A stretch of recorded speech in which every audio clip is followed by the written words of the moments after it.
So what I look for in a fellow cast member, this is going to sound really boring, but first of all, being on time, being punctual.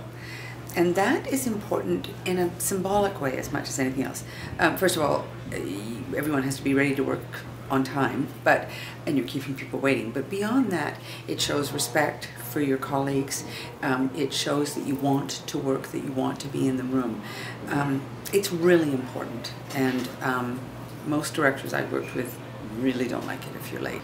Well, as a director, I think one of the most important things is about listening to each other, really looking at the problem and listening to what is going on and doing something about what is happening on stage, truly, and getting the feelings from the people. And if people aren't listening, that just doesn't happen. Curiosity.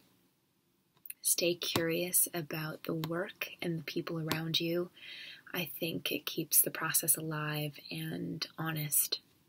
Try something new, even if you're getting a direction or a note that doesn't fit how you think of the scene, how you think of the character. Try it anyways, because you never know how that might break a scene open in a new way that you wouldn't have been able to come up with on your own. And that's one of the kind of amazing things about getting to collaborate with other actors and your director working on a show, is that you end up somewhere that you could never have ended up if you'd been working by yourself. What I expect from people in my rehearsal hall is for them to bring their A game, to be disciplined, and to always be listening and available to everything that's going on in the room.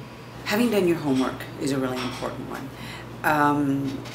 It shows that you've given some thought to the work, and that you've read the play, that you've researched certain things, which is really easy these days, way easier than it used to be.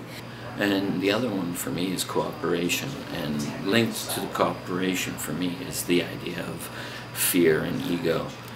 If people become afraid about exercising their creativity, or the ego walks into the room, for me those two things are the biggest blocks to the creative process, which in turn really affect the work in a negative way.